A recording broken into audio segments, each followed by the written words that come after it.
We are recording this to the cloud. This is week 11. We had a little siesta in week 10 because of the AECT conference. I tried hard to interview people there, and I did get one done if you didn't watch it. The only problem was this computer acted up during that interview, and I got the chance to talk to Rick West, who has a free book on educational technology or about educational technology. And the second free book was Scott McDonald. And it was a fascinating time, about 33 minutes long. I posted it up to Canvas. You can have a listen. Jason sounds great. Every once in a while, I sound okay. But Rick, because he's over here, the audio didn't pick up on him. So I apologize to everybody who's watching that one. It's really good content if you read lips. So this is week 11, where we take a turn looking at technology-enhanced environments. And this class is discussing how to design effective environments. In this age, the 21st century, we are increasingly relying on technology for all our learning. And so who better than to bring in Tony Bates from Vancouver to talk about the design of learning environments. After this hour, we'll take a short break and then hear from both of our good friends, In Sung Jung, who's coming to us from Korea, from an island off of Korea. She's just retired from International Christian University in Tokyo. She's an alum of Indiana University, and so is her husband. She graduated 2 years or so before, 2 or 3 before I arrived here at Indiana.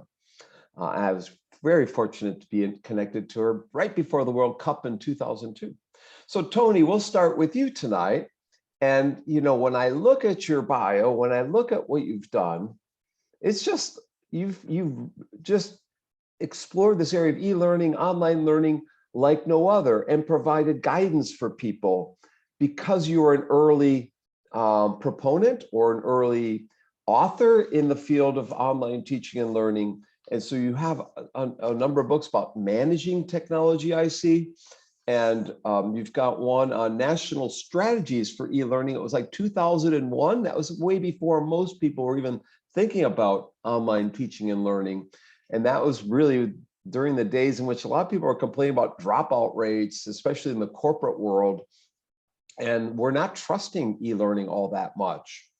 And a lot of resonance, a lot of resistance, a lot of reluctance, a lot of tomatoes at least being thrown at me, and I'm sure they hit you a couple of times along the way, especially if you gave talks in the UK or in Australia or places where people are a little hesitant about moving to online teaching and learning. I think in the US, they're a little bit more receptive, if I remember right, 20 or so years ago, but not fully embracing, of course.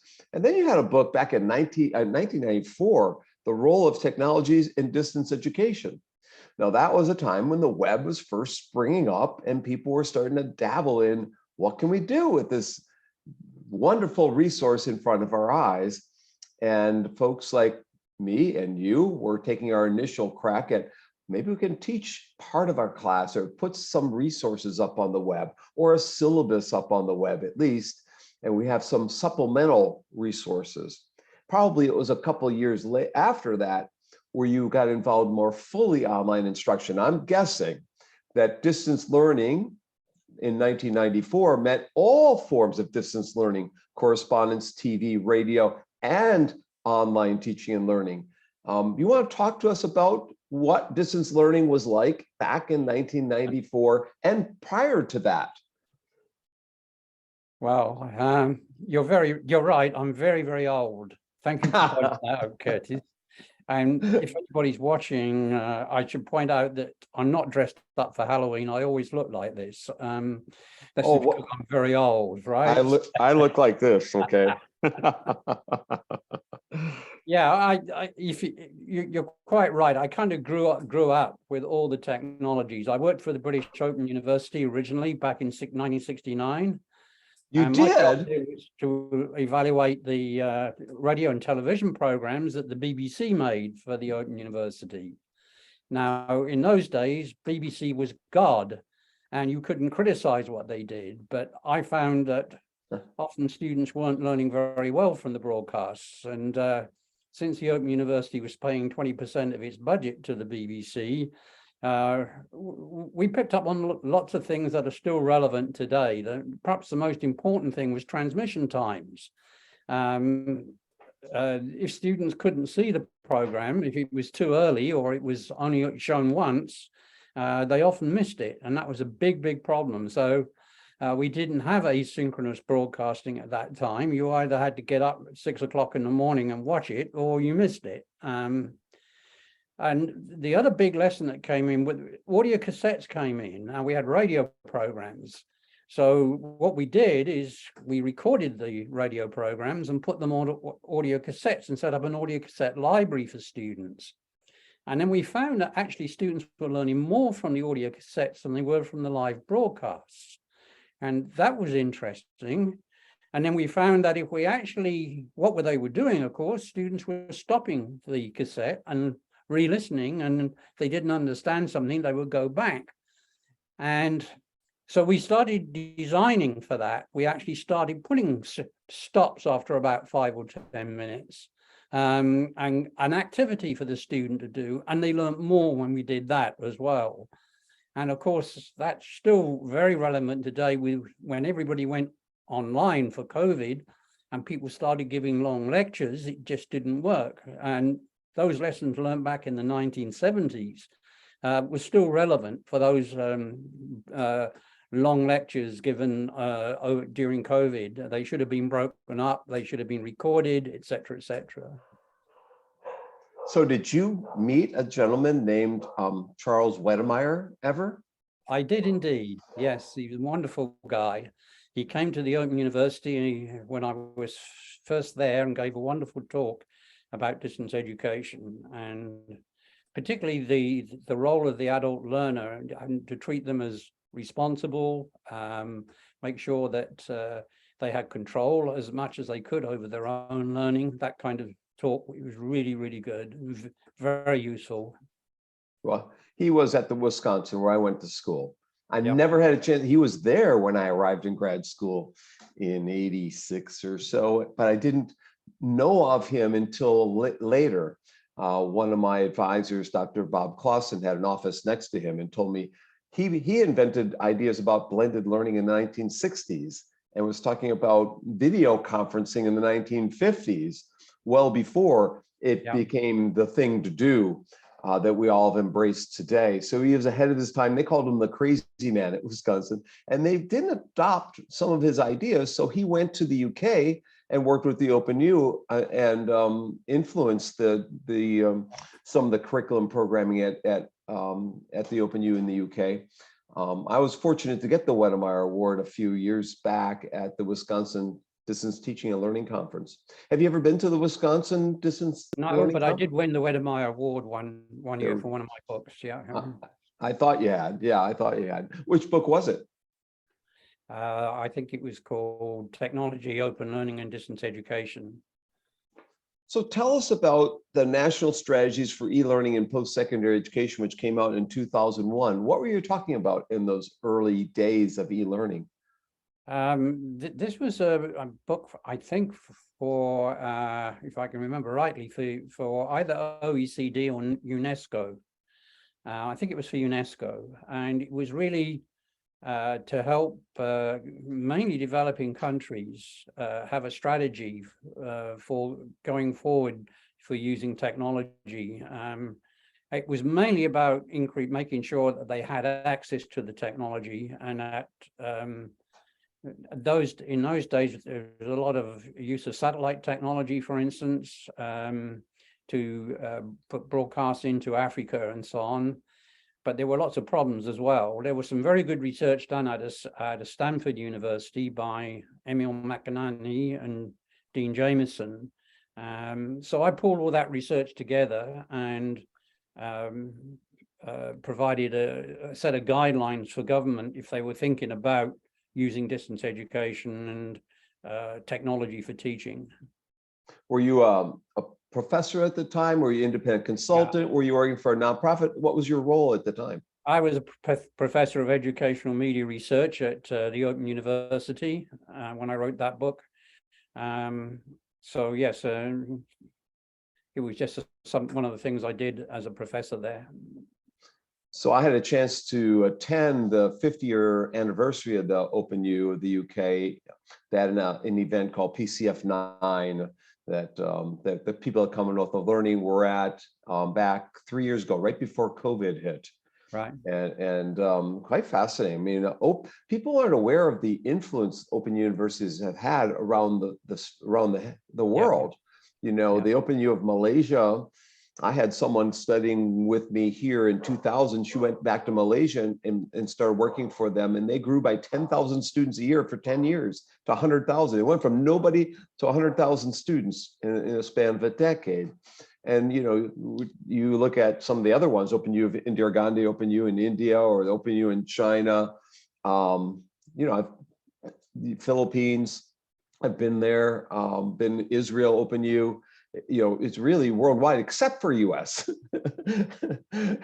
Is there any reason why the US hasn't embraced the concept of an open university? I think mainly because students had access to universities more easily in the US at that time than they did elsewhere. Basically, if you could find the money to pay the fees, and often you got help with the fees, then you could get into a university. That wasn't true when the Open University opened in Britain. Only 8% of people coming out of high school went to any university at all. So there were a lot of people who wanted a degree but couldn't get one, and that's what the Open University provided. And they were very successful in Britain anyway. Yes, definitely is the emblematic of open universities around the world. And you know what, this was the first real large-scale application of instructional design was at the Open University. All the courses, the first 4 foundation courses, they brought a professor over from the US, David Hawkridge. He was British, but he'd been working in the US, and all those courses had big course teams, which included instructional designers, the faculty, and the TV broadcasters. And they all sat down and worked through the design in the unit a year ahead before the programs went out. And so how Open U's work is you have a design team designing these courses with one instructor kind of guiding their design, and they have a team that evaluates. One instructor doesn't evaluate these thousands and thousands of people. So I was working briefly with the folks in Malaysia, Abtar Kawar and Zuraini Wadi Abbas. I don't know if you know either of those two, but Abtar was here for a year, and it's a dear friend. Who knows, she might pop in here. But I'm curious about your 2 years later, you had a book called Effective Teaching with Technology in Higher Ed with Josie Bass, my old publisher. Yep. You know, what was this a overview, a general picture of the state, or is this specific strategies that people could implement in their classrooms? You were trying to provide some early guidance for the universities. Or is it a bit of both? It was mainly about bringing learning design into teaching in higher education. One of the, although it led to very high quality programs, the large course team approach doesn't really transfer well to dual mode institutions, that is institutions that mainly campus based, but also offer online programs, which is the main model in the US. So what I try to do is to take those principles and apply them to either a lecturer working on their own, you know, here are the guidelines to follow, or working with an instructional designer on a one-on-one basis. And so it's really trying to identify clearly the roles between an instructional designer and a faculty member and what each should be doing. So there was a lot of discussion about that in the book, though I have to admit it was so long ago I can't remember exactly what was in it. Well, that's okay. I did it with Gary Paul, who was he was a specialist in teaching face-to-face, and I was a specialist in teaching at a distance. So we combined to bring this book together. So there's a through line, though, in all your writings, in effect. trying to help and assist others to understand what distance education is all about and how to do it. And you went from Josie Bass, which is my old publisher, and I went from Josie Bass with my book, Read Empowering Online Learning, with my R2D2 model, Read, Reflect, Display, and Do, to a free book, Adding Tech Variety, a Motivation Retention, which is now updated with the Commonwealth of Learning as another free book.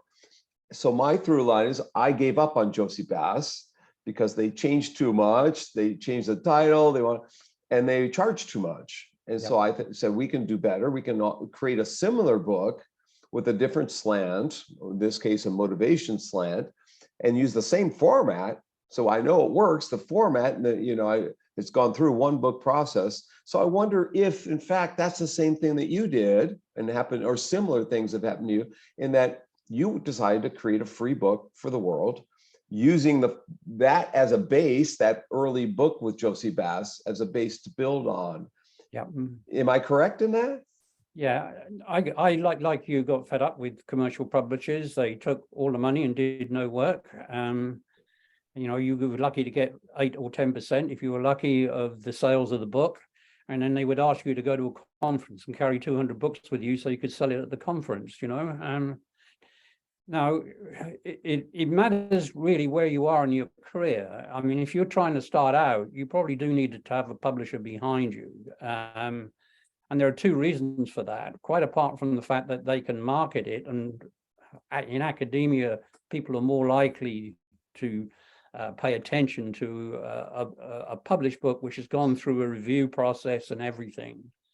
And the second thing is you learn a lot from the editors. I mean, the good thing about going through a publisher is the editor. And the editors, if you've got a good editor, it's not just a question of making sure your grammar's correct and so on, but they can really look at the main themes and whether whether it's modeled or whether it's good, clear sequence and things like that. So there are advantages in going through a commercial publisher if you can get that kind of service. I was at the stage of my career where I didn't need another publication. And also I was in a province that had just launched an open textbook project, the BC Campus Open Textbook Project. Right. And so I had support for using Pressbooks, particularly when I was designing my book. And also, I believe very strongly, obviously from my career in the Open University, in open access. So I wanted, my concern was to get mainline faculty to read a book about teaching. That's what I wanted to do in my last book, because there are so many barriers to professors spending time learning about teaching. Their main focus is on their subject, obviously, their research, their content. They haven't been through normally, in most cases, they don't go to a course on teaching or on education. It's not their interest. Make a book really accessible to them so that they don't have to read the whole book either. They can just go in, and if they want to learn how to do an assessment online, just go to that bit of the book and read it. And then maybe they'll start saying, well, maybe I should be looking at other parts of this book and so on. And so that's why I went for open publishing. I wanted to get as many people as possible reading the book. I can add one more reason to have a publisher. Every once in a while, they'll buy you dinner at a conference. It does not often, but I got dinner at the Bellagio last time. They weren't, my publisher didn't come this time. I use Routledge now. I switched from Josie Bass. So I do have a publisher for some of my books, but I'm constantly rethinking that. What should I do with the next one? Should I go open access and all? BC Campus is a big proponent of open access to textbooks. What year was your book made open access within the BC Campus? When did that first happen? The first edition came out in 2017. Okay. 2015, sorry, 2015. And then I revised it in 2019. I should have waited for COVID, but I didn't know it was coming at the time. So I had to do it again after COVID. So it's the 3rd edition now, came out in May this year. So that's in your syllabi. You got the third edition. I had the second edition by mistake listed in there, but the third edition is in there. And so do take a look at Tony's book, and you can send him a question if you have them. So what did you change from the second to the third due to COVID? What are the things that you want to highlight in the third edition of the book? Well, there were two things that one was COVID. The other, I found my book was being used a lot in teacher education, K-12 teacher education, and it was originally written for post-secondary and higher education. So I put more examples in. It does work perfectly well for K-12, but I put more examples in and more references to research on the K-12 sector in the third edition than I had in the previous two. And the other thing I did was I had a section on COVID and what happened there and what we learned from COVID.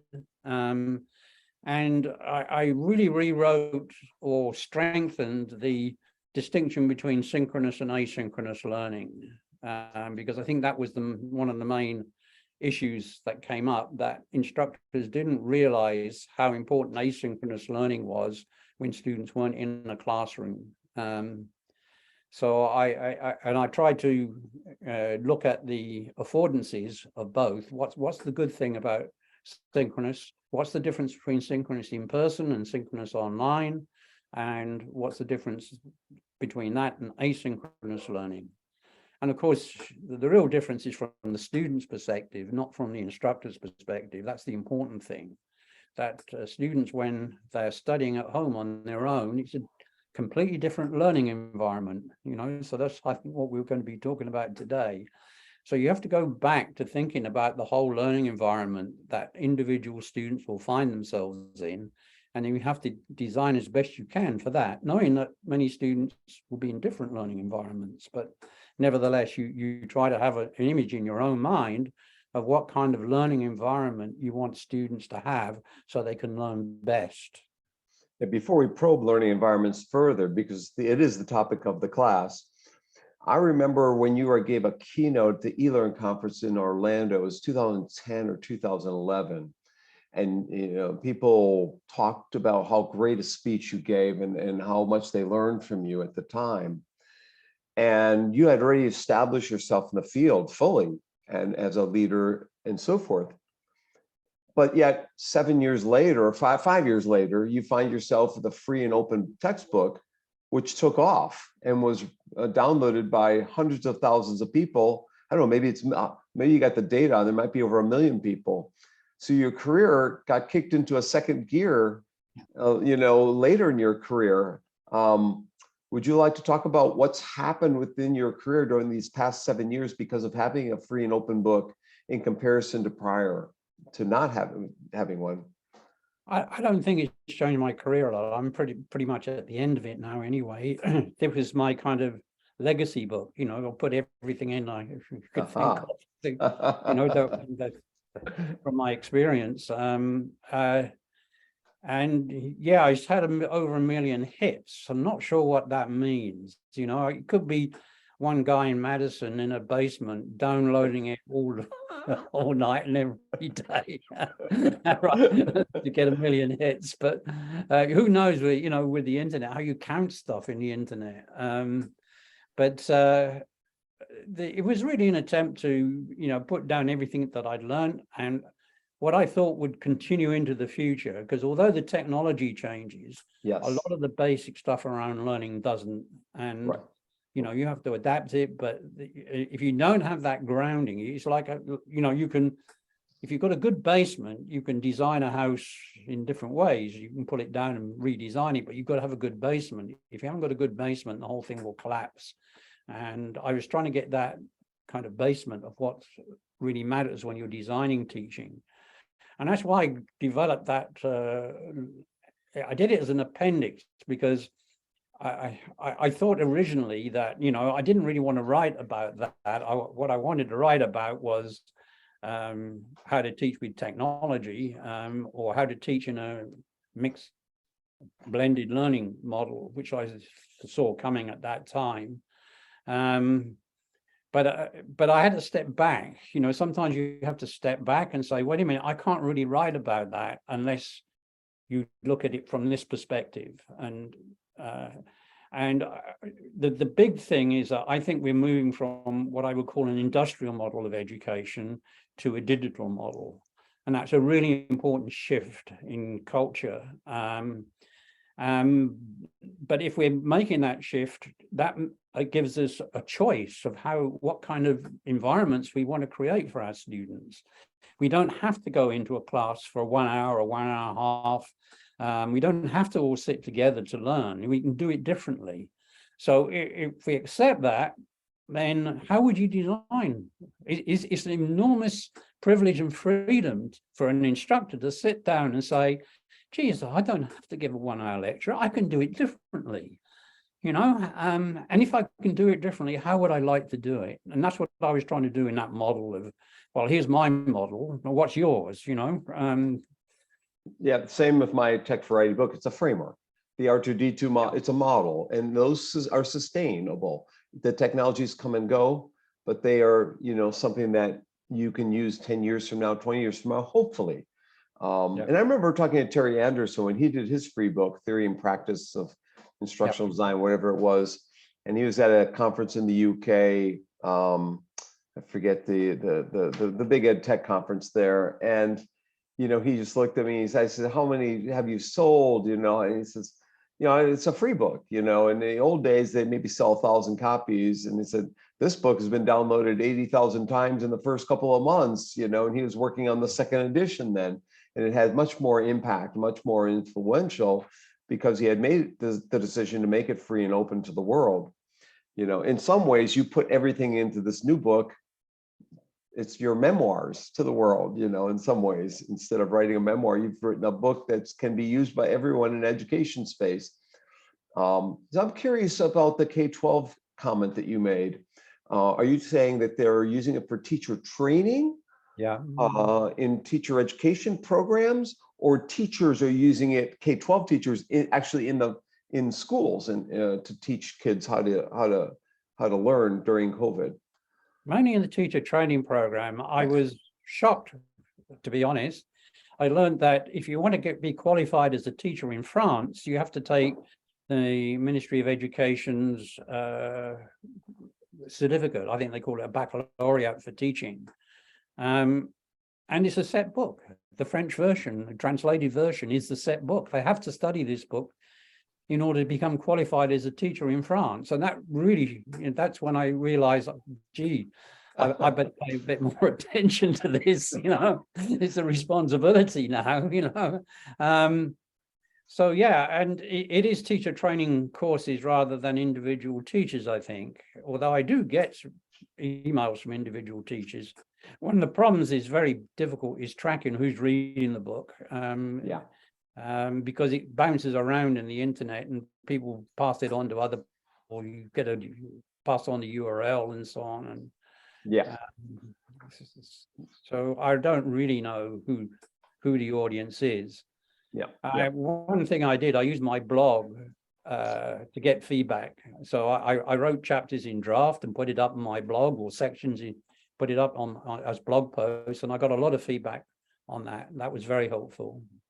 Yeah, I know when I did my Tech Variety book for free, it was being downloaded by military bases, by K-12 schools, and people in Saudi Arabia translated it to Saudi, to Arabic, so that it could be used throughout Saudi Arabia and also the UAE. And they created videos on it. And when I went to PCF 9 in Scotland 3 years ago, a guy got behind. I went on a bus tour after it ended, and a guy was in front of me. He goes, "You're Dr. Bonk." He says, "I'm using your book to train teachers in Tanzania how to use technology and, you know, blah, blah, blah, blah, blah." I had no clue this is being used to train Tanzanian teachers, you know, so same thing, you know. So, you know, it's a sharing in a blog post or sharing drafts of chapters. That's something I've seen other people do and get good feedback on, and so forth. You know, you've got so many topics in this book as we go through it, you know, whether it's talking about education changing overall, from an industrial model to education 3.0 or whatever we want to call it, the digital age, to the history of MOOCs, right? And what MOOCs are and the strengths and weaknesses thereof, to how to, integrate technology and instruction and how to choose the right media, and the other technologies we're on the cusp of right now, like AI and so forth. You've got so much in this one book. I mean, it's like, almost you have a certificate if anyone reads this book. Do you give a certificate to, does anyone give something like that out?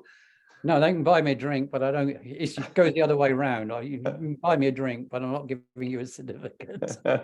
I think I did buy you a drink at Ryer when we were in Toronto 5 years ago, whenever it was. Yeah. Unfortunately, it was only one night. I would love to stay longer. So we need to talk about learning environments now, and about this book more specifically. Can you talk to us about what makes for an effective learning environment today? What are the components? What are the principles? What are the strategies? What's the mindset of a teacher who's trying to design effective and engaging and interactive learning environments? Can you give me a speaker, then I can show the diagram that I use in the book?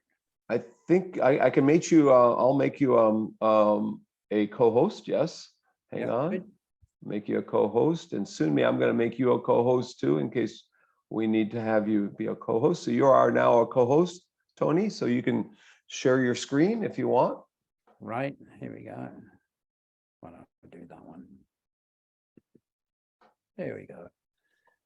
Well, this is the kind of diagram I have of one learning environment. I want to make this point very clearly. I sat back and I thought, what would a student and what would I need to be sure that they could do good learning? What are all the things that they would need? And of course, you need content, definitely. But I needed to know about the learner characteristics. What kind of learners have I got? So, and what are the skills that I want them to develop while they're studying? What kind of support do they need? And what can I give them? What kind of support? And you'll see there's all kinds of examples coming out of those kind of clouds. What resources do I have that I can use? How am I going to assess the students? And whatever kind of teaching I was looking at, I kept coming back to these 1, 2, 3, 4, 5 main aspects, but it was still missing something. And this was a real aha moment for me, is after I'd written the first chapter, first draft, I thought it's more than just these components. It's also a culture. When you go into a classroom, there's a culture there. There's a whole set of assumptions that the professor will stand up and talk, and the students will listen in a classroom. And what is the role of the student, and what is the relationship with the instructor, and what's the relationship between the other students? And I realized that when I was teaching online, especially, I made an enormous effort to make it a collaborative learning experience for students. I knew that they would learn better online if they could collaborate, even though they were individually working separately from one another. So I will build in discussion forums, and I would have a course cafe, an online cafe, where students can go and talk about football or anything they wanted to. That would stop them talking about it during the discussions on academic topics I wanted, but they would have somewhere to go. I would get them to post bios and so on. So I was looking at trying to create a certain culture which I felt promoted teaching.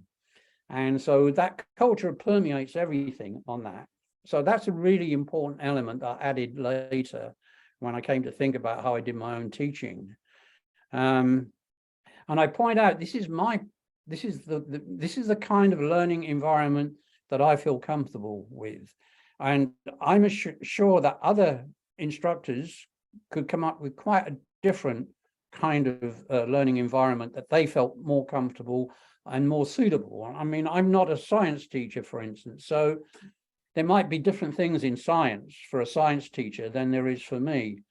My point about the book was I wanted people to think about what should be all the components of a learning environment before you even start designing the course, so that you're aware that you're going to have to deal with all these. I mean, it's a lot of things you have to think about as a teacher when you look at it. You have to look at resources. How much time do I have?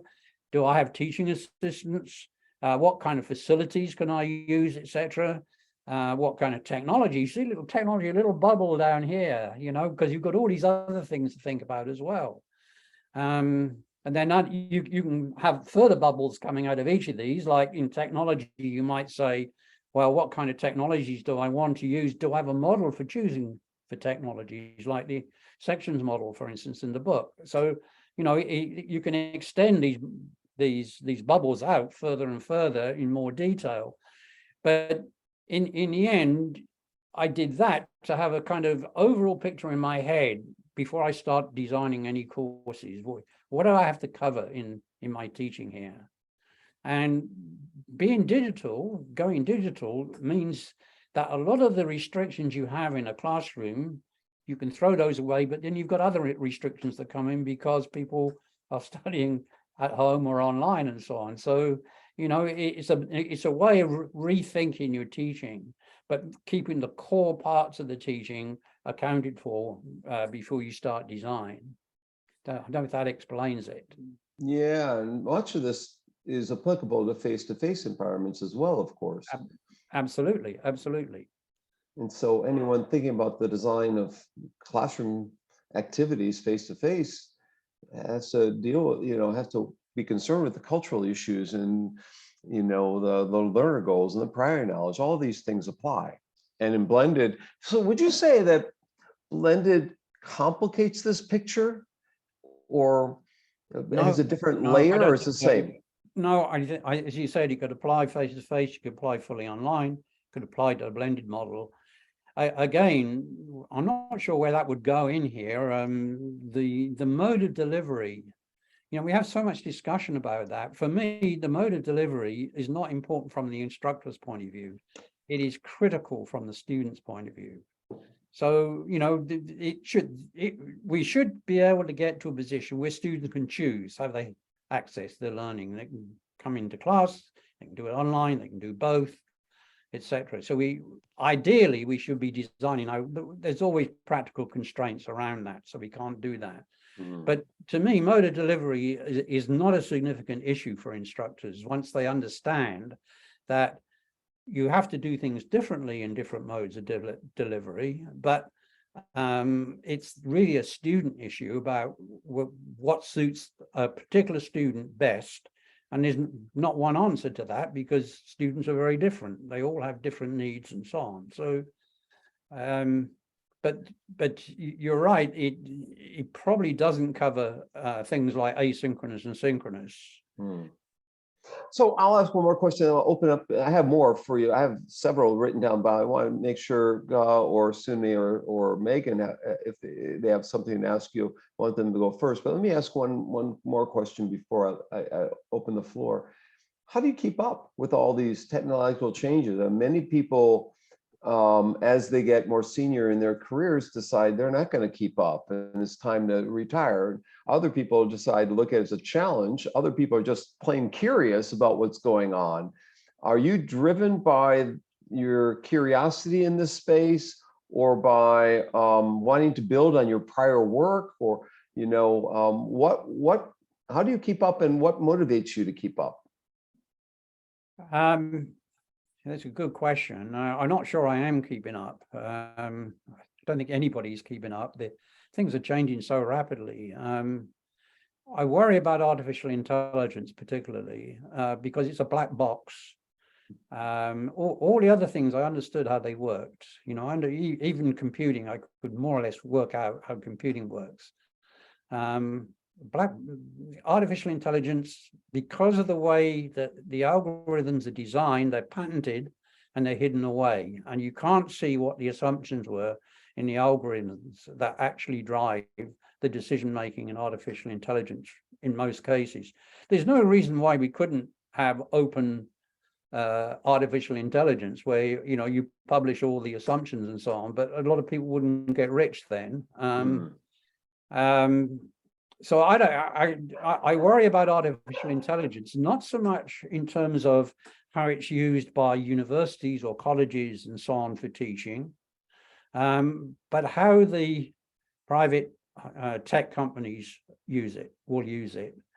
And it could really disrupt higher education. We're already seeing Google offering certificates. We're seeing Microsoft with LinkedIn.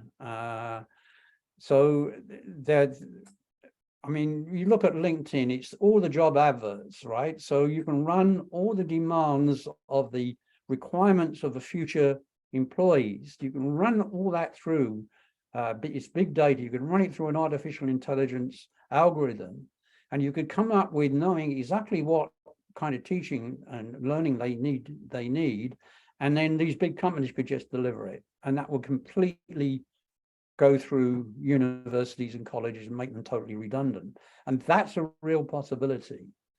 And then you come back to this culture thing. Could they provide that culture? That if you go to Stanford or MIT or Harvard, there's a real culture there that gets you into top jobs and so on. It's nothing to do with the teaching or the the quality of the research there. It's the social network that matters. So if all the big jobs, important jobs, are held by these companies and they can run their own education system and cream the best off and put them into that could really disrupt the higher education system. And I really worry about that, because I think that would be a huge loss for individuals, because they would lose control over their own futures then. What's your training? Are you a teacher educator, an engineer, a statistician, computer science person, historian? What are you? Psychologist. That's what I was going to guess. Yeah, okay. So I'm an educational psychologist by training. And where did you go in the UK? What university for psychology? University of Sheffield, and it was very good. It was a very small department, 4 professors, 12 students in the honors program, and we did everything from Freud through to Skinner. I had a chance to work with B.F. Skinner's daughter and husband, or son-in-law, I guess. And I had a chance to talk to Skinner very briefly, like for half a minute, in calling her at home in Boston when Skinner was dying. It was his last year. He used to visit West Virginia University where I taught at, but he was in frail health when I taught there, and I didn't get to meet him face to face, but he often came. And he was an Indiana guy. He raised his daughter in the Skinner box, second daughter, right here in Bloomington, a couple miles from my house. So I was influenced by Skinner, I would say, and Piaget and Vygotsky and others. So Ga or Sunmei or Megan, would you like to jump in here and ask Tony a question?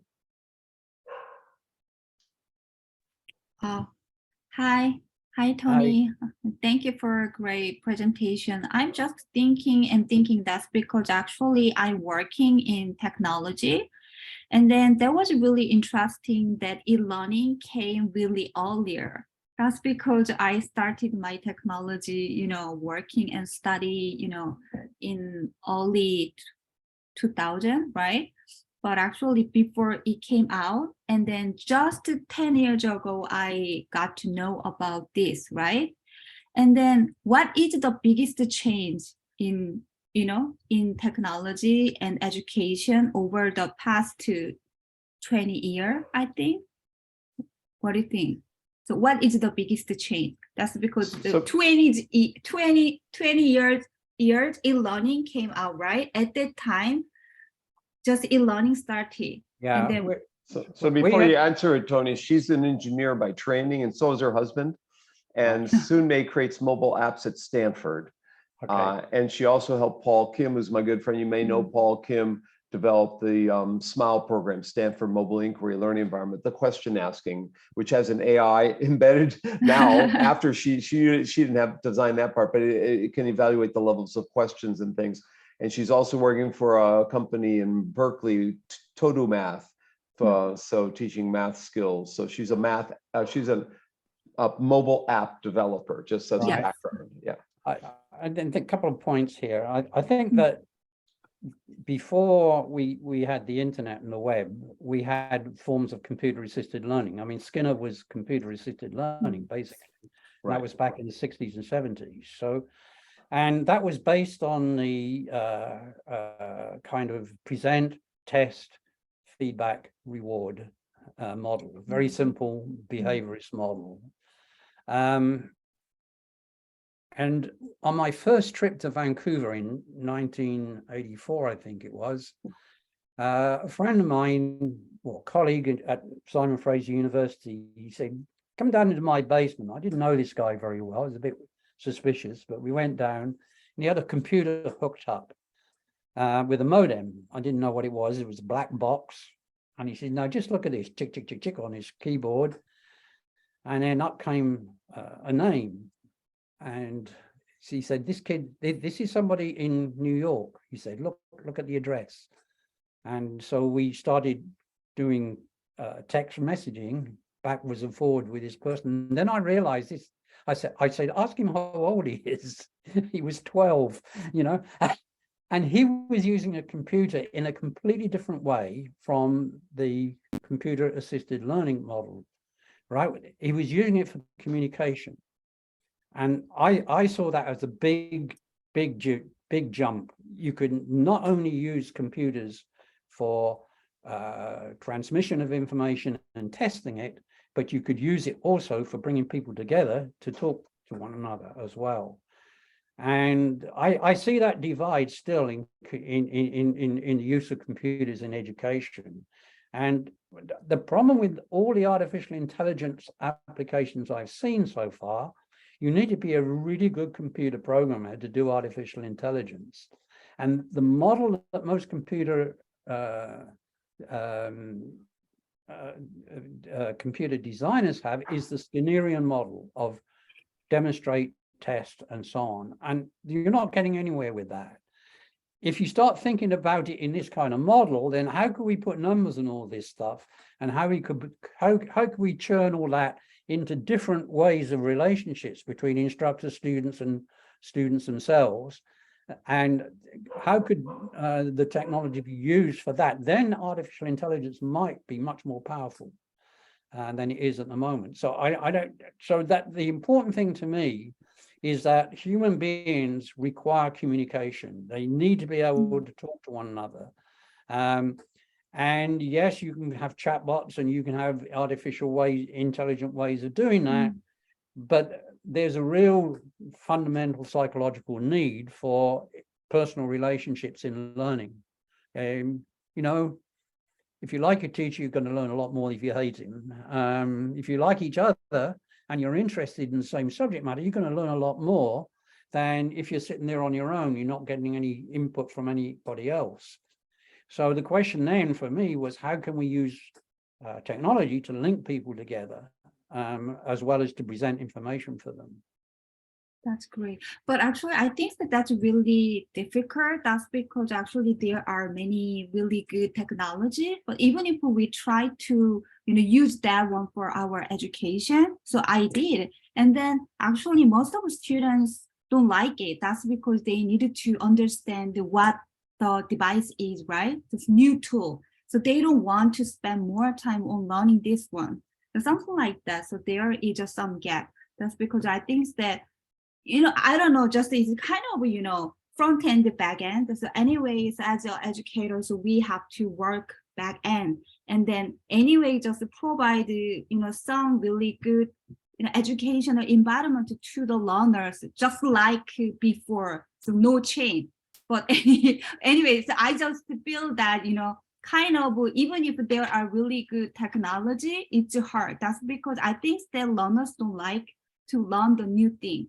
That's because it's kind of challenging and they don't want to spend on time, on learning new things.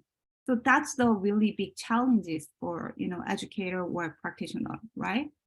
We know that really good tool, but it's hard. I think Curtis is a better one at answering. This is a motivational issue. Yeah. And he's a much more expert on motivation than I am. But you know, there's a whole set of stuff around exams and cheating and so on. And that's to do as much with motivation. What are people trying to get here? Okay, they're trying to get a shortcut to a qualification. But what's the point of that if when you get your degree, you've cheated your way through and got your degree, then you get thrown into a job and you don't know this stuff, you know? I mean, it's a dumb act, basically, when students do that. And I tell them, you're dumb. You're not cheating me. You're not cheating the institution. You're cheating yourselves. You're cheating yourselves out of knowing something that can probably earn you a lot more money than just having a degree. So again, it's looking at the motivation why people are doing stuff. And yeah, it's particularly where it's very competitive. There's only 5 positions and 100 people going for it. And yeah, I can understand why people cheat. But it doesn't help you in the long run. And this is a motivational issue, how you get people to study for the sake of being interested in the subject matter for its value, irrespective of whether it gets you a job or not. I mean, when I did psychology, I had no idea I would be ending up doing this kind of work. You know, you don't, when you're 21, say, I want to be a specialist in online learning. I mean, you just don't do that. You get there through a whole set of steps, but the motivation was I was really interested in how people learned. That's what interested me at university. Once I got into psychology, how do people learn? I know people get interested, how do machines learn? How do machines operate? How do they work? And if you've got that intrinsic interest in how machines work, then you're going to do a lot better than just understand, doing the curriculum and just trying to get through the exam. But I'd ask Curtis, really, because he's more of an expert on motivation than I am. You know, as we found out over the past 2 decades, simplicity matters, ease of access, ease of use. Once you have that, it's a lot easier to convince people of the relevance and to do some additional trial testing or reading or whatever it happens to be that helps you become savvy with those technologies. But first you have to see a payoff, and you also have to see some initial wins or hits or some payoffs, especially when doing teacher training. You know, you have to start with something simple that they can do. Then they're more willing to jump into those harder functions. So teach them the easy functions that they can see are making a difference in their lives, can save time, can make them more efficient. Once they see they become more efficient or have amplified their access to information, then you can build on that. But you can't just assume that one's going to want to learn more, assume that one's going to want to dig in and read more until they can see the actual benefits thereof. So we can go on, but for the sake of time, let's move to Megan, because I know she had a question about 20 minutes ago, and God did as well. Megan had 2 questions because she's thrown her switch on twice. Megan, you want to jump in with one of your questions? I just have one question. It is so interesting. You know, I mean, I was 9 in 94. So, you know, I was very much in a traditional elementary school classroom without a computer. So it's so interesting, you know, learning about the history and hearing about the history of it. But as someone who teaches math, which is not, you know, that's not the subject that most students are clamoring to take, right? I struggled, especially, you know, moving to online. When you're in person, you know, your personality can help float your subject along a little bit, but in an online environment, it was really tough. So I really appreciated what you said about creating those sort of online environments. You know, and I did try to do that. But again, it seemed like it was just one more task that they had to complete. Yep. That, you know, so I just wonder how, you know, how did you really get your students invested in that? Or what strategies did you use that really helped get them invested in that community? I think that I talked earlier about the use of audio cassettes and so on. One of the things that really worked well, and this was long before the Khan Academy, was the combination of an audio to talk students through diagrams and formula and so on. So they could work at their own pace through them, but being talked through by the professor. So without any interaction directly with him or her, but they just had this, instead of just sitting down with a textbook and having to, like a printed correspondence textbook, no matter how well it was designed, it was very difficult for students to do the mathematics. But soon as a professor came in and talked to them about it, and just said, there's another way of looking at this. You can look at it like this as well. That made a huge difference. And then the Khan Academy came along, and they do that very, very well. So again, it's the multimedia experience rather than just having one way of presenting the stuff to students. One of the really interesting things about math at the Open University was generally the students who watched the TV programs did much better than the students who didn't. But the students who didn't watch it were already poor mathematicians before they started. So the TV programs sort of left them behind. It was the A's and the D's who got most out of the TV programs. It often helped a D across the line to a C, where C was a pass and D was a fail. The E's were lost, they couldn't handle it. And the B's and C's didn't see the point of, if they could understand the text, why watch the TV program? But the A's loved it because it was showing math in a different way, because it was models and it was dynamic graphs and so on. It was quite different from the textbook. And this really appealed to what I would call the innate mathematicians. They loved that. And the D's really appreciated it because they didn't understand the numbers, but they began to understand what the numbers represented through the diagrams and the models on the TV programs.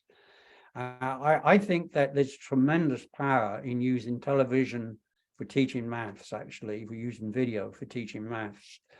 But again, there was a big argument in the maths department about what mathematics was as a result of this. And some professors says, no, it's the numbers. It's a language. If you don't understand the numbers, it's not mathematics. It's just something else. And others were saying, no, it's the concepts that the numbers stand for that you have to understand in mathematics. So I found that fascinating to hear that discussion as an instructional designer. What approach to mathematics do you want? I don't know.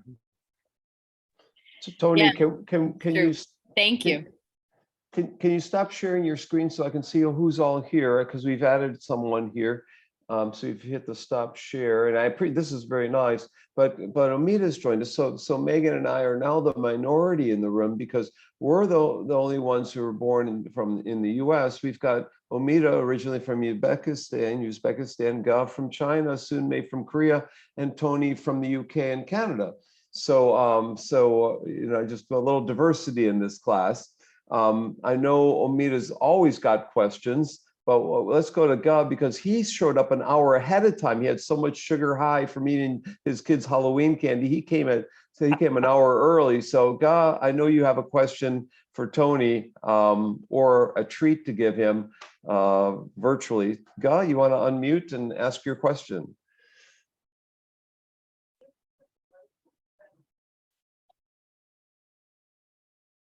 You're muted. There you go. Sorry, I'm dealing with some Halloween stuff. The kids are kind of going for candy. I do have a question. I'll ask it and I'll probably listen to the recording. So my question is that as the institute, educational institute, how to make sure that we invest the right technology for the success of the next 5-10 years? Because technology was so vastly abandoned these days, and then you only have limited resources. If you have $10 million to invest in an online program, you can only invest in the studio, or you invest in faculty development, or invest in learning success. So how do we make that judgment call? That's a good question. Glad I don't have your job. Remember, he's in the business school at IU, so he wants to know: do we invest in faculty? Do we invest in students, or do we invest in studio? or Well, all you of have that? to invest in all three. It's a question of the balance of investment.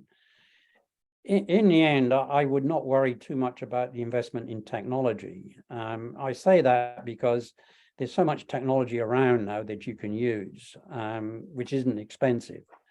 And often yes, you need a bit of technical support. You need somebody to help people through if they can't get their computers up and running and so on. But basically, I mean, you've got stuff like Zoom, you've got learning management systems. They're not expensive.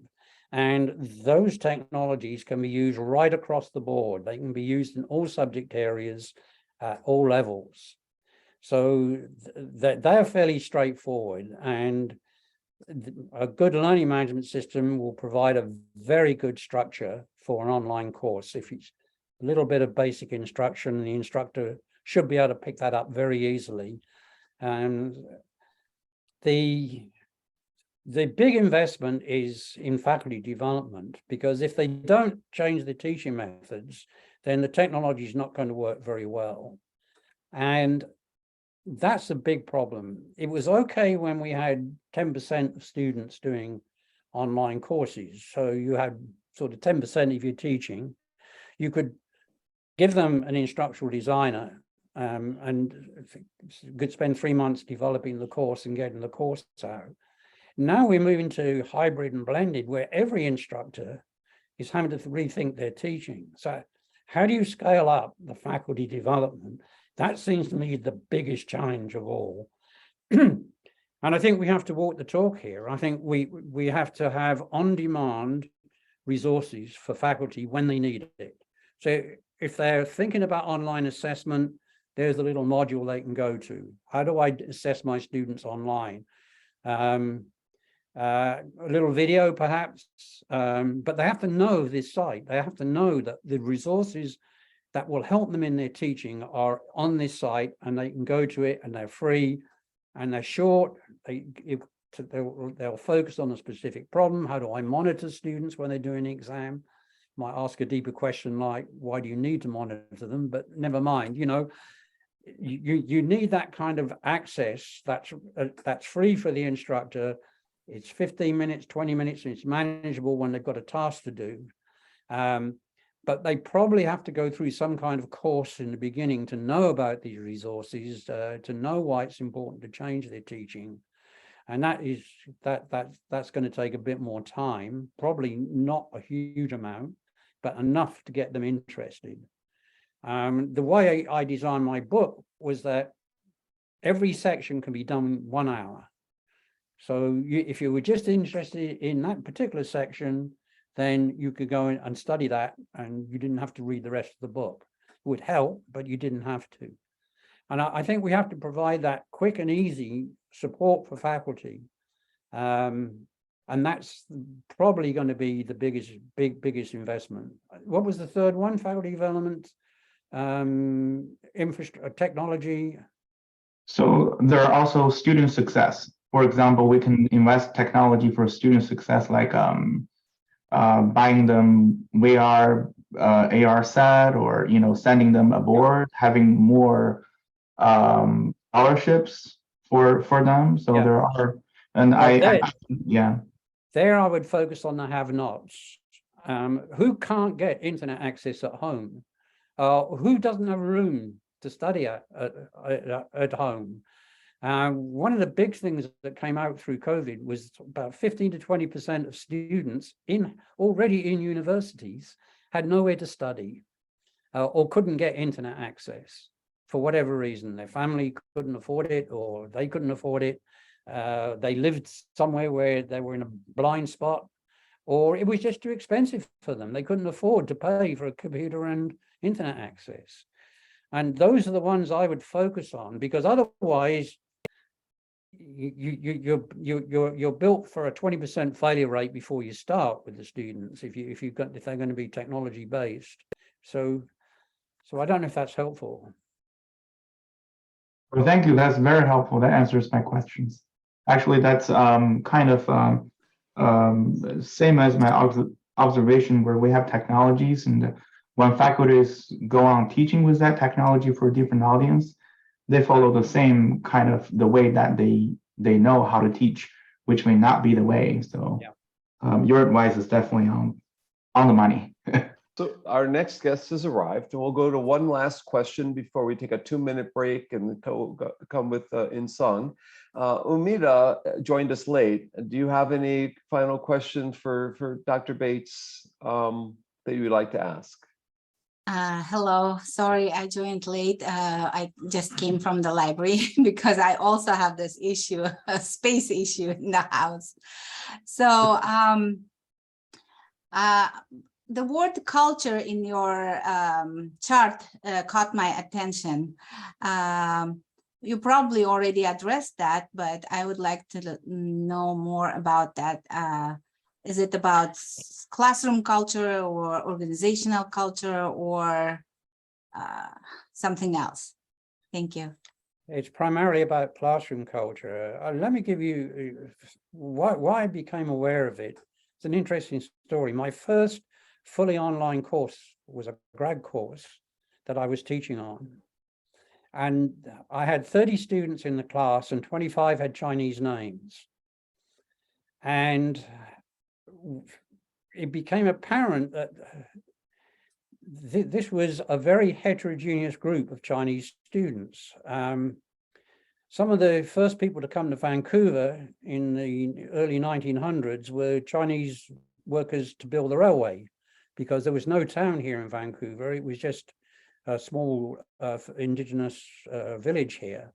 But they wanted to build a railway across Canada and it had to end somewhere. So they brought Chinese laborers over to build the railway, and they stayed and they brought their families and so on. We had a big white surge of people in the 1980s coming over from Hong Kong and Taiwan and so on.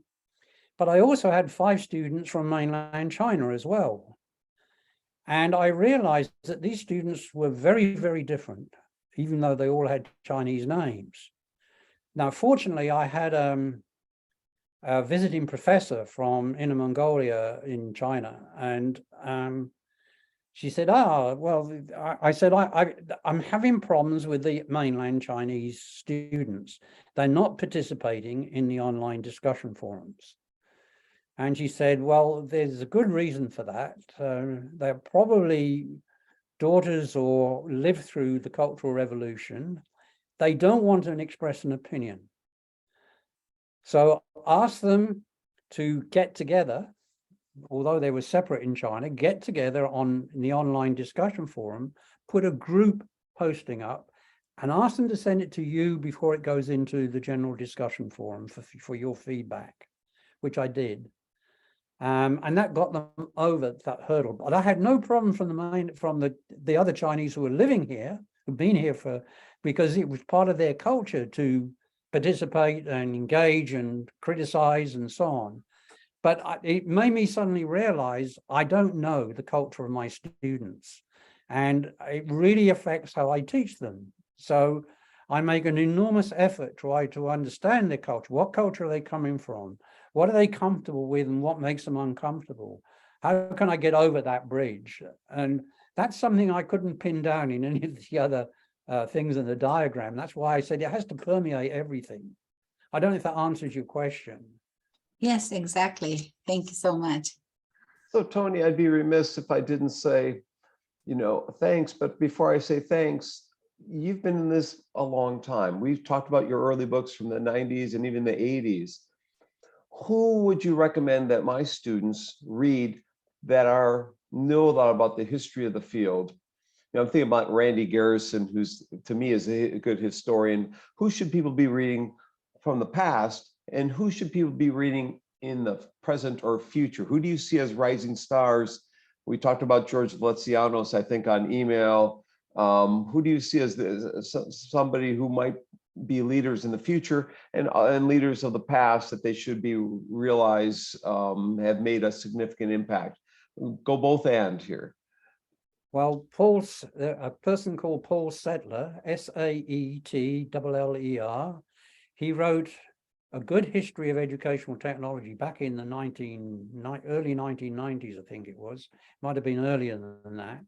So he goes right back into the development of educational technology up to the 1980s.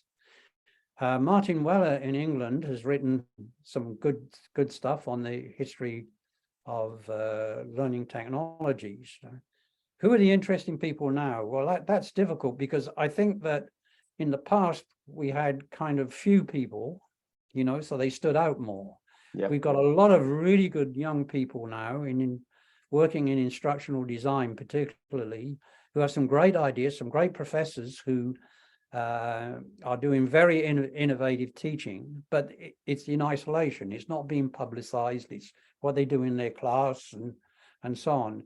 So I think I'm not too happy about these the stars of educational technology. I think we need fewer stars and more really good people right throughout the whole system doing good stuff. I don't know. That's not a good question, good answer, because I really don't know who the upcoming people are. Yes, George and so on. But I think there's a lot of innovation and development going on in ed tech at the moment. And I think that you have to go to a conference to find the people doing this. Yeah, what I found last week, and we were asked on the podcast show on Saturday, you know, what happened at ACT in Las Vegas. The number one thing that hit me was the old timers were gone, and a lot of the young and up and coming people were there, and the field is fractionated a bit. It's no longer just instructional design. There are mmany areas of technology and education that were represented, and quite impressively so. I do want to mention that Martin Weller has several free books, I believe, like the history of ed tech, but he also has the Battle for Open, which I found fascinating. You know, he's at the Open U in the UK, I believe, right? So, well, we have someone who's made it a big impact on the field, In-Sung Jung. Before we say goodbye to Tony, In-Sung, would you like to ask Tony a question before we ask you questions? Would you like to say something to Tony or ask him a question? You're muted. You're muted, In-Sung. There you go. Hi, Tony. It's been a long time since I saw you in person. Great to talk to you. I'm reading your blog with a great interest. I cite sometimes. Yeah, thank you. I'm not sure what question I should ask. Anything. It's Ask Tony Anything night.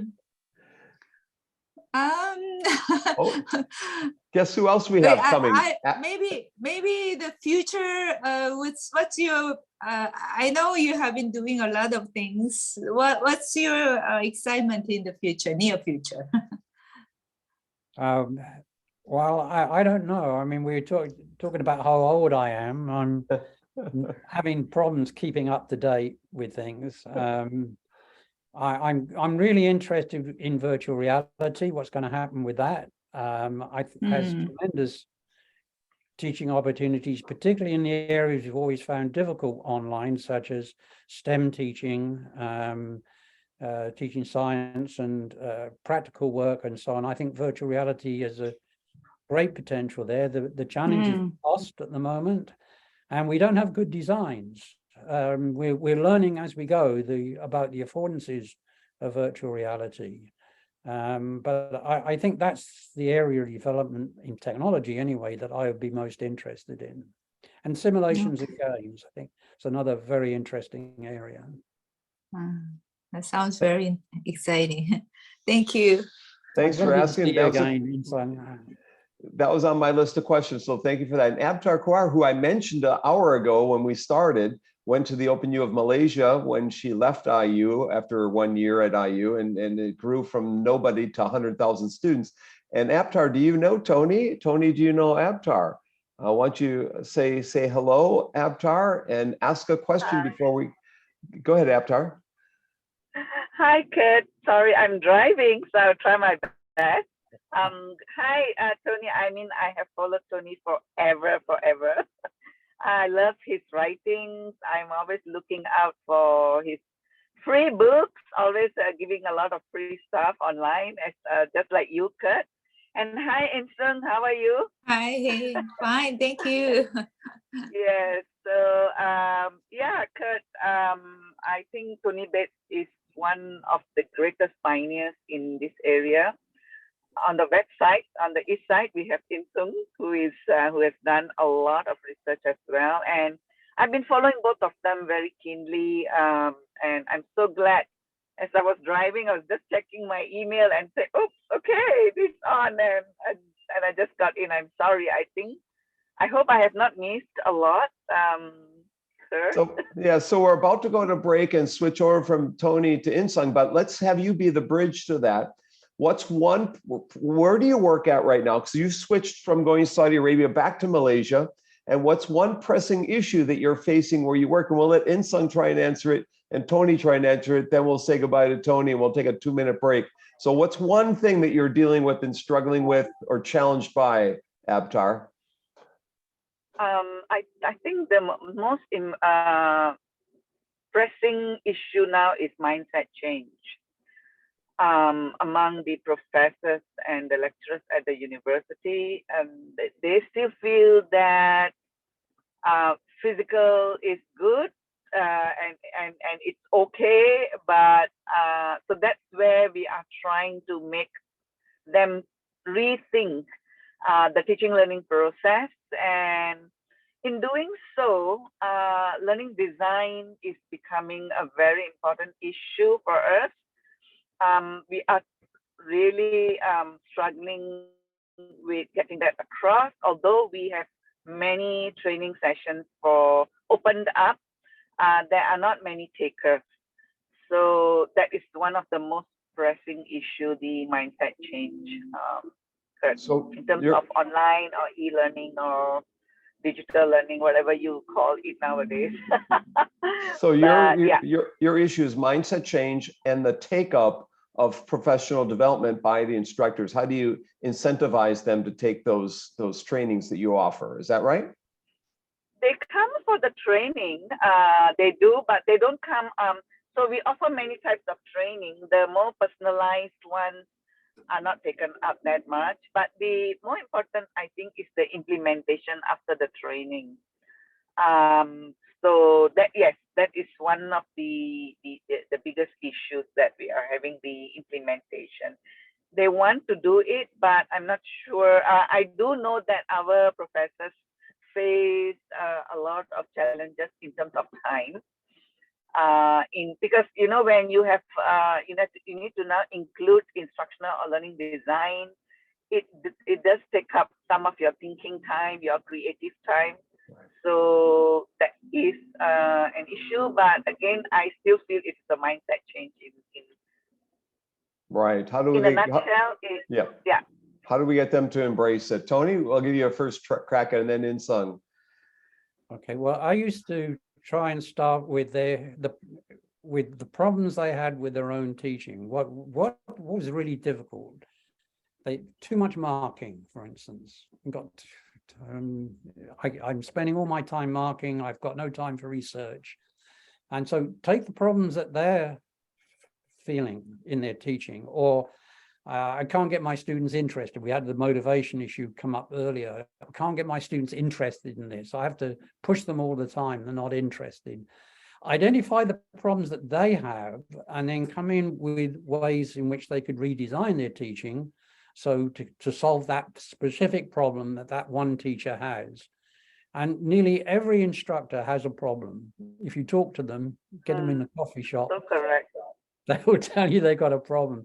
Now, this is a challenge. You've got to have an answer to that problem, and that needs a lot of, you may need to have a team of people come in and come up with suggestions about how to do that. But that's one way. I like that.